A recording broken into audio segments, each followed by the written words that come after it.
Hello guys, तो ये हूँ मैं और आप देख सकते हो कि मैंने कुछ भी अपना बाल भी नहीं झाड़ा हुआ है और सीधे मैं खड़ी हो गई कैमरा के सामने, सिर्फ ये दिखाने के लिए कि ये मेरे सामने कैसे लग रहे हैं रियल में हमारे भगवान सोमनाथ जी। और इसमें कोई कैमरा वगैरह की ट्रिक नहीं है, सारी की सारी मेहनत है, सारी की सारी सूझबूझ है।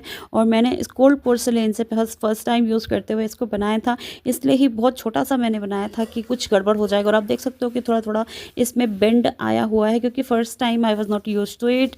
तो मैंने इसको जो है थोड़ा थोड़ा सा अपने हिसाब से जसो वगैरह वापस से लगा के कि इसमें कुछ कलर आ जाए। जहाँ पे शिवलिंग है वहाँ पे मैंने बाई चांस ब्लैक कलर लगाने का मुझे आइडिया आ गया, क्योंकि ऊपर से पेंट करने में उतना मज़ा नहीं आता। तो फिर वो वैसा ही कलर रहा, अच्छा कलर रहा ब्लैक वाला। बाकी का है ट्रांसल्यूसेंट हो गया। और आप देख सकते हो जो नीचे कार्डबोर्ड है वो भी दिखाई दे रहा है इसमें से।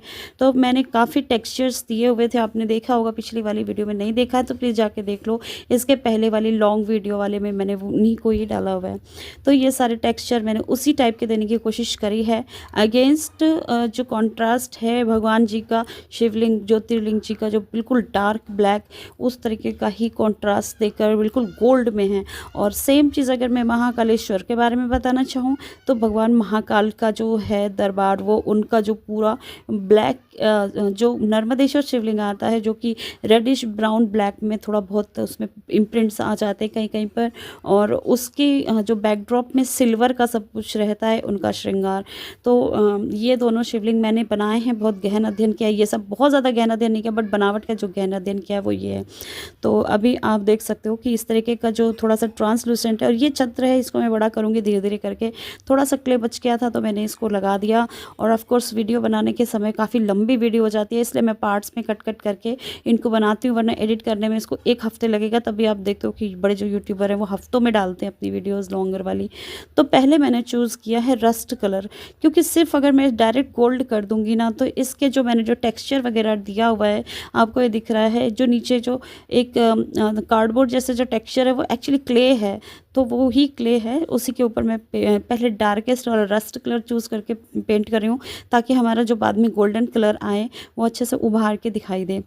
तो जो सोमनाथ जो शिवलिंग है, वो सोमनाथ शिवलिंग का तो आपने कथा तो सुनी थी मेरे से पिछली बार, लेकिन मैं एक संक्षेप में जल्दी से बता देती हूँ कि देखो, प्रजापति दक्ष तो थे ना, उनके दामाद थे मून गॉड। ठीक है, मून गॉड एज पर्सोनिफिकेशन उनको मैं बता रही हूँ कि ह्यूमन फॉर्म में मून गॉड थे। उनकी सबसे छोटी जो 27 कन्याएं उनसे ब्याही थी उन्होंने, प्रजापति दक्ष की कन्याएं, और उसमें से सबसे छोटी वाली जो उनकी पत्नी थी रोहिणी, उनके प्रति उनका सबसे ज़्यादा प्रेम था और बाकियों को वो नेग्लेक्ट करते जा रहे थे।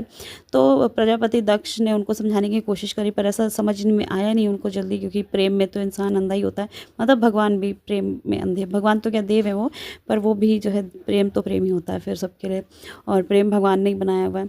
तो इसलिए क्या हुआ कि उन्होंने दक्ष जी ने, प्रजापति दक्ष जी ने, वैसे भी क्रोधी स्वभाव के, बड़े हठी स्वभाव के थे, और उन्होंने जो है, और ब्रह्मा के पुत्र भी थे, तो उन्होंने क्या किया कि चंद्रमा को क्षय होने का जो है उन्होंने श्राप दे दिया डायरेक्ट। और ये नहीं सोचा कि मतलब वो आगे पीछे नहीं सोचते, डायरेक्ट मतलब ऐसे कर देते थे।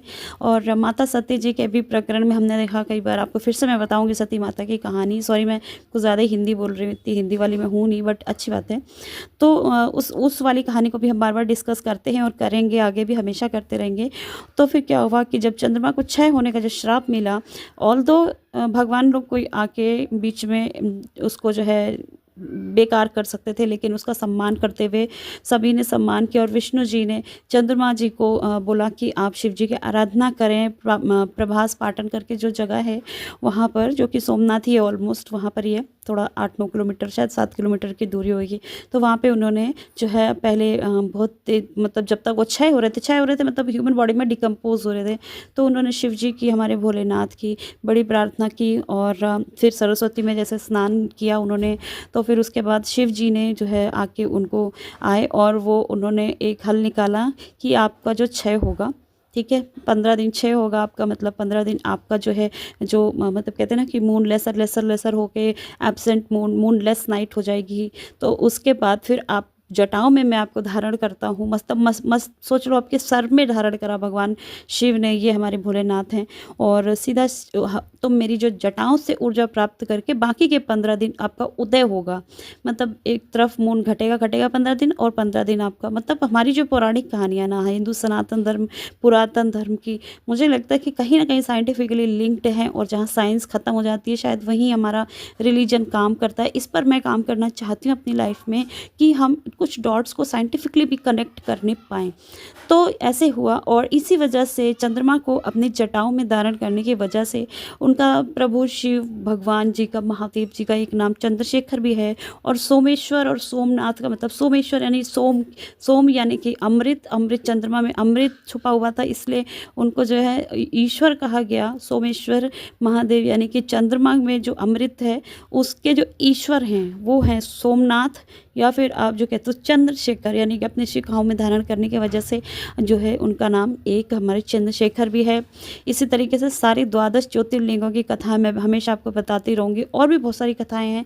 हमारा हिंदू धर्म का तो बहुत ही बड़ा लंबा चौड़ा इतिहास है, शायद एक जीवन काफ़ी नहीं है वो सब समझने के लिए भी, और शायद मरने के बाद भी कई बार हमें मरना पड़ेगा, तब हम भगवान के रूप के साक्षात होंगे। तो इस तरीके से सोमनाथ जी का जो है ये हुआ। और फिर उसके बाद चंद्रमा ने प्रार्थना करके उन्होंने कहा कि यहाँ पे आपका एक प्रतिरूप होना चाहिए शिव जी, तो मैं तो आपकी जटाओं से ऊर्जा पा लूँगा, मैं आपका जो है मैं अपनी रोशनी को वापस पा लूँगा, मगर इस स्थान पे आपने मुझे जो शरण दी है, जो वर दिया है जीवित रहने का, तो उसकी वजह से इस स्थान में जो ऊर्जा आ गई है उसकी वजह से जो है यहाँ पे ज्योतिर्लिंग का स्थापना होना चाहिए। और इस तरीके से जन्म होता है हमारे पहले ज्योतिर्लिंग का, जो 12 ज्योतिर्लिंग है जिसमें कि सोमनाथ पहला आता है।